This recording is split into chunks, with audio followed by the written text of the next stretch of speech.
South India shopping mall kilo sale అభిమానుల కోరికపై శ్రావణంలో కూడా ఆషాఢం ధరలకి.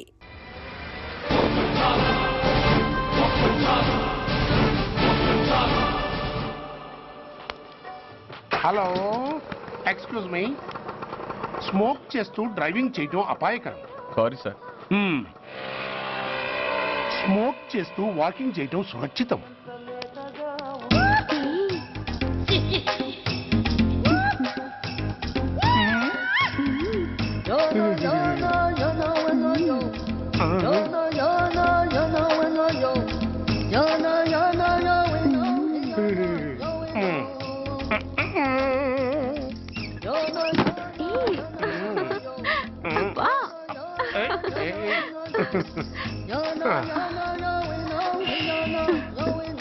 ఎలా ఉంది?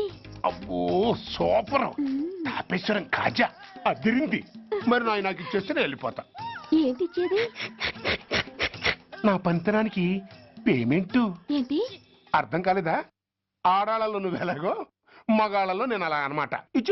దొంగ సచ్చినోడా, నాటకాలు ఆడుతున్నావా? మర్యాదగా నా డబ్బులు ఇచ్చే. ఓయ్ సీను మార్చద్దు.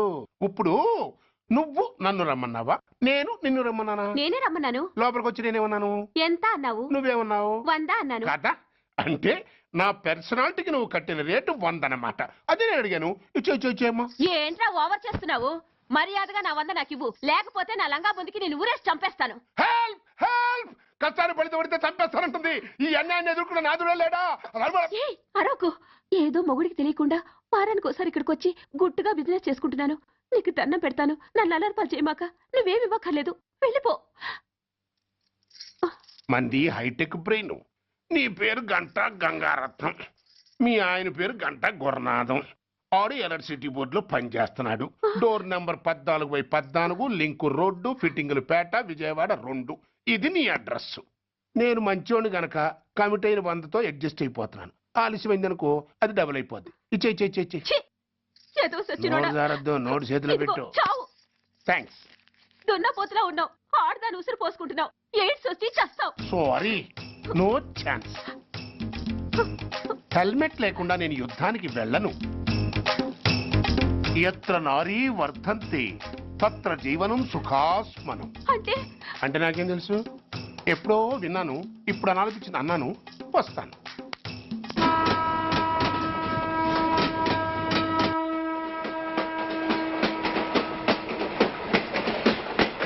మొత్తానికి స్వర్ణాంధ్రప్రదేశ్ పర్యటన ఒక రౌండ్ పూర్తయ్యి 2వ రౌండ్ లో పట్టామన్నమాట. ఏంట్రా నీలో నువ్వే కొనుక్కుంటున్నావు? అబ్బే ఏం లేదు గురు.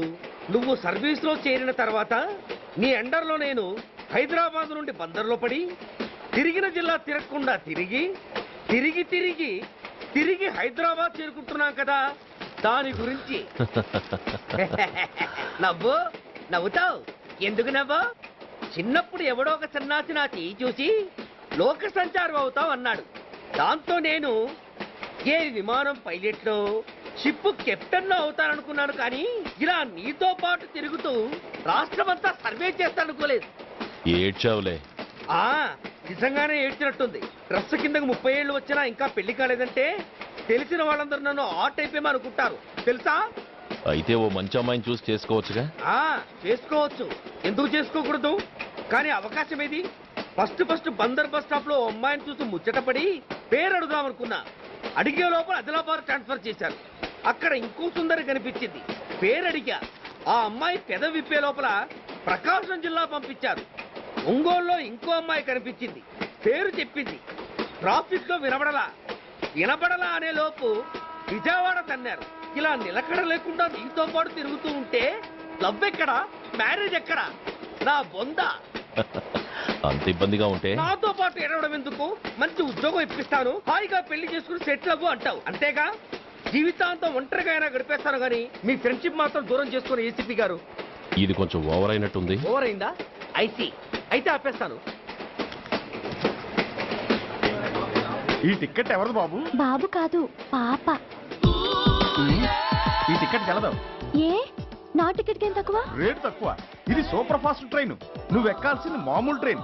సికింద్రాబాద్ లో దిగి పీటీ కట్టించుకుని మీ ఊరెళ్ళు. ఏ ఈ ట్రైన్ భువనగిరి వెళ్ళదా? వెళ్తుంది కానీ ఆగదు. ఆగదా? ఎందుకు ఆగదు? ముందు కరీంనగర్ లో ఆగింది, తర్వాత సికింద్రాబాద్ లో ఆగుతుంది. మధ్యలో ఉన్న భువనగిరిలో ఎందుకు ఆగదు? ఏంటి లాజిక్కా? మీ ఊరికి ఈ ట్రైన్ ఆగేంత బిల్డప్ లేదు గానీ ఎక్కువ మాట్లాడకుండా సికింద్రాబాద్ లో దిగిపో. ఏంటయ్యా అమాయకురాల్లా కనిపిస్తున్నాన్ని దబాయిస్తున్నావా? టికెట్ ఇచ్చినప్పుడు రైలు ఎందుకు ఆపరు? ఈ రైలు మా ఊళ్ళో ఆగాల్సిందే, ఆపి తీరాల్సిందే. ఇదిగో అమ్మాయి, ఆడపిల్లవని ఊరుకుంటుంటే తెగరెచ్చిపోతున్నావు. ఇంకా ఎక్స్ట్రా చేసావంటే సికింద్రాబాద్ దాకా ఎక్సెస్ ఫేర్ రాసి ఫైన్ కూడా కట్టిస్తాను, జాగ్రత్త. ఆ! ఏంటమ్మా నేనేమన్నానని? ఊరుకో తల్లి, ఊరుకో ఊరుకో, నువ్వేం కట్టగర్లేదులే. ఏంటిది కట్ట? కాదు పుస్తే. పుష్ట? ఆ, ఒక పుస్తంటే 2 జీవితాల బంధం. ఈ తాళి పట్టుతోనే నా స్నేహితురాలి పెళ్లి ముడిపడి ఉంది. నేను టైంకి భువనగిరి చేరకపోతే ఆ పెళ్లి ఆగిపోతుంది. నేను తాళి పట్టు తీసుకెళ్తున్నానంటే వాళ్ళదెంత పేద కుటుంబమో ఆలోచించండి. అది అసలు అభిమానం గల పిల్ల. అలాంటి దాని పెళ్లి ఆగిపోతే ఆత్మహత్య చేసుకుంటుంది. ఆ పాప మీకు నాకు చుట్టుకుంటుంది. అందుకే చెప్తున్నాను, ఈ చైన్ లాగి ట్రైన్ అన్న ఆపండి, లేదా ఈ చైన్ లాగి నా ప్రాణాలను తీసేయండి. అమ్మా ఆండాళ్ళమ్మా కాదు రంబమ్మ. ఆ పోని రంబమ్మ. ఆ చైన్ లాగి నా ఉద్యోగం పోగొట్టుకునే దమ్ము నాకు లేదు గాని గార్డుతో మాట్లాడి మీ ఊళ్ళో ట్రైన్ స్లోగా వెళ్ళేలా చేస్తాను. రన్నింగ్ లో దిగలవా? ఆ? స్టేషన్ వచ్చేసింది, జాగ్రత్తగా దిగమ్మా. దిగ్గానే నీ సామాను కింద పడేస్తాం.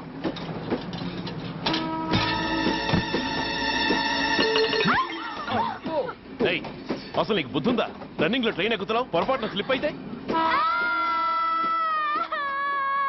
అబ్బో ఏంటి గురు, సహాయం చేస్తే సైరన్ అరుస్తోంది. నీకు అసలు బుద్ధుందా? ఇక్కడ బండి ఆగదని తెలిసి ఆ టీసీ గడి కాళ్ళు గడ్డాలు పట్టుకొని బతిలాడి బండి స్లో చేసుకొని దిగితే నేను పడ్డ శ్రమంతా వృధా చేసి నన్ను మళ్ళీ లోపలికి లాగేసి రక్షించినట్టు పోజు కొట్టి పైన లెక్చర్లు ఇస్తావా? ఆ, కథ అడ్డం తిరిగిందే. ఇదిగో ఈ తాళి పొట్టు నా స్నేహితురాలి పెళ్లి టైంకి అందించడానికి రన్నింగ్ ట్రైన్ నుంచి దిగాను. నువ్వు నన్ను మళ్ళీ ట్రైన్ లోకి లాగేశావు. చూడు, ఈ తాళి ముహూర్తానికి అందకపోయినా, అక్కడ కట్టిన తోరణాలు ఎండిపోయినా, వేసిన అప్పడాలు మెత్తపడిపోయినా, సికింద్రాబాద్ స్టేషన్ లో దిగిన వెంటనే మా బావ కబురు పెట్టి మీ సంగతి తేలుస్తాను, తిరగేసి కొట్టి తిరుపతి చూపిస్తాడు. ఆ గురు, మనం హైదరాబాద్ చేరక ముందే ట్రాన్స్ఫర్ చేయించేలా ఉంది. అమ్మా, నీ బావ ఏమైనా రాజకీయ నాయకుడా? కాదు, స్ట్రిక్ట్ పోలీస్ ఆఫీసర్ ఏసీపీ సూర్య. ఆ ఏసీపీ సూర్య నీ బావ? ఏ చెవుడా? కాస్త సౌండ్ ప్రాబ్లం, తను వినుంటాడు. ఇంతకీ నీ బావ ఎవరో నీకు తెలుసా తల్లి? ఈయనకేమైనా మెంటలా? కాస్త ఆట అయిపోయలే. ఏ నువ్వేటైతే నాకేంటి? ఇదిగో పాయింట్కి వచ్చేస్తున్నాను. నువ్వేం చేస్తావో నాకు తెలీదు. ముహూర్తం సరిగా 10:30కి. ఈలోగా ప్లాట్ఫామ్ లో పడిపోయిన నా సామాన్తో సహా నేను భువనగిరి పెళ్లి వారింట్లో ఉండాలి. ఒకవేళ అలా జరగలేదనుకో, చెప్పానుగా మా సూర్యంబాబు గురించి, ఆ తర్వాత మీ ఇష్టం.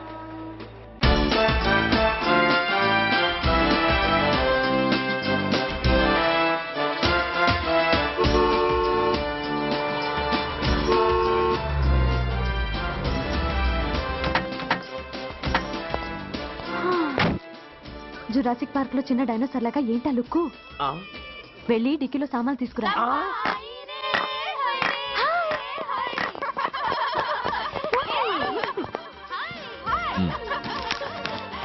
పర్వాలేదు, ఉంచుకో. టికెట్ ఏంటి ఇంత ఆలస్యంగా వచ్చావు? సారీనే. అది సరిగాని అతను ఎవరే? వీడా, వాడ అసిస్టెంట్. మరి అతను? వాడా, మన బాడీ గార్డ్. అవును, పెళ్లి కూతురేది? లోపల మేకప్ అవుతుంది. నీ మీద చాలా కోపంగా ఉంది. కనీసం 2 రోజుల ముందైనా వస్తావని ఎక్స్పెక్ట్ చేసింది. దాని కోపం పోగొట్టడానికి నా దగ్గర ఓ మంత్రం ఉందిలే. ఈ ప్రెజెంటేషన్ చూడగానే అది ఐస్ అయిపోతుంది.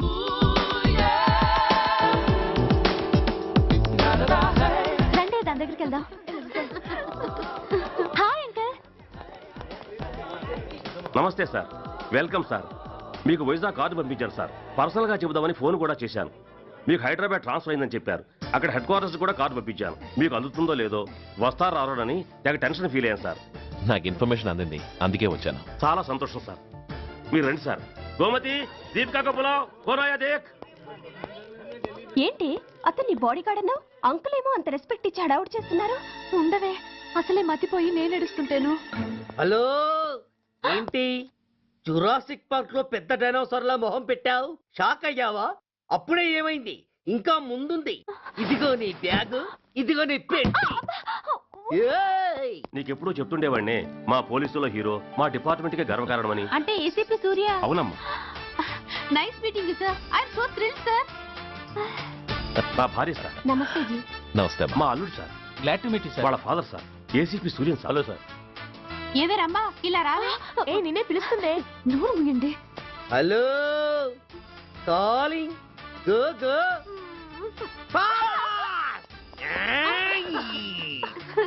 సార్ సార్ రమ్మా అని నా close friend sir. ACP Suryam గారే. బావకి మరదల్ని కొత్తగా పరిచయం చేస్తున్నారేంటి? మరదలా?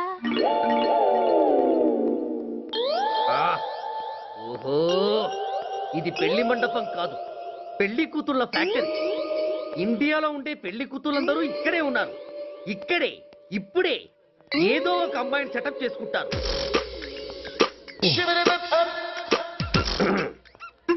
ఆ, లేత క్యాబేజీ లాంటి కాలేజీ పిల్ల నన్ను చూసి నవ్విందంటే ఇక ప్రొసీడ్ అవ్వడమే. Hello, hi. ఎక్స్క్యూజ్ మీ, నన్ను చూసి మీరు నవ్వారంటే డెఫినెట్ గా నేను మీకు నచ్చుండాలి. Am I correct? ఆహా, ఇంకా ఎందుకు ఆలస్యం? పదండి పార్క్ వెళ్దాం. అమ్మో పార్కు కా ఎందుకు? ఎందుకేమిటి, మనసు విప్పి మాట్లాడుకోవడానికి. అమ్మో వద్దండి, మాది అసలే సాంప్రదాయమైన కుటుంబం. మీరు నన్ను పార్కుకు తీసుకువెళ్తారు, అక్కడున్న లవ్ జంటలు చూసి మనం కూడా అలా మాట్లాడుకుందామని నా భుజం మీద చేస్తారు. ఆ తర్వాత నన్ను ఏ పొదల్లోకి తీసుకెళ్తారు. అమ్మో అక్కడ ఏ తప్పో జరిగిపోతుంది. వద్దండి, మాది అసలే సాంప్రదాయమైన కుటుంబం. అయ్యయ్యో, నేను అలాంటి వాడిని కాదండి. నేను మిమ్మల్ని ఏమీ చేయను. పోనీ పార్క్ వద్దంటే మరిద్దరం కలిసి సినిమాకి వెళ్దాం. సినిమాకా? ఆ. అమ్మో వద్దండి, మాది అసలే సాంప్రదాయమైన కుటుంబం. ఇద్దరం సినిమాకి వెళ్ళాక న్యూస్ అవగానే లైట్లు ఆపేస్తారు. ఆ తర్వాత మీరు చిన్నగా నా భుజం మీద చెయ్యేస్తారు. ఆ చీకట్లో లిప్ టు లిప్ కిస్ చేస్తారు. ఆ తర్వాత ఏ తప్పో జరిగిపోతుంది. అమ్మో వద్దండి, మాది అసలే సాంప్రదాయమైన కుటుంబం. అయ్యయ్యో, ఆ మాటకొస్తే మా కుటుంబంలో సాంప్రదాయమే తప్ప అసలు కుటుంబమే లేదండి. నేను చాలా జెంటిల్మెన్ని, ఎలిజిబుల్ బ్రహ్మచారిని. నేను మిమ్మల్ని ఏం చెయ్యను. మీ ఒంటి మీద అసలు చెయ్యే వెయ్యను. ప్రామిస్. నువ్వేం చేయనప్పుడు నీతో సినిమాకి పార్కుకి రావడం దేనికి రా? అమ్మో, సాంప్రదాయమైన కుటుంబం అంటే అర్థం ఇదా? కొంపదీసి ఎవరు చూడలేదు కదా? నేను చూశాను కదా. పడక నీ కంట్లోనే పడ్డానా తల్లి? నేనెవరికి చెప్పను గాని ఆ, నాకు ఇన్ఫర్మేషన్ ఇస్తావా? ఏమిటది? పెళ్ళైందా? నాకా? ఛీ, నీకు కాదు, ఆయనకి. ఆయనక? ఓహో, మా గురుడికా? అవును. అయ్యింది. 13 ఏళ్ల కొడుకు, 10 ఏళ్ల కూతురు నిజమా? ఉండుండేవారు. మనం చెప్పినప్పుడు వారు పెళ్లి చేసుకుని ఉంటే. అబ్బా, ఎందుకు కొట్టావు? ఆయనకి పెళ్ళైందని చెప్పి అనవసరంగా నన్ను టెన్షన్ పెట్టినందుకు. ఆయనకి పెళ్ళైతే నీకెందుకమ్మా టెన్షను? ఉమ్, అందుకు.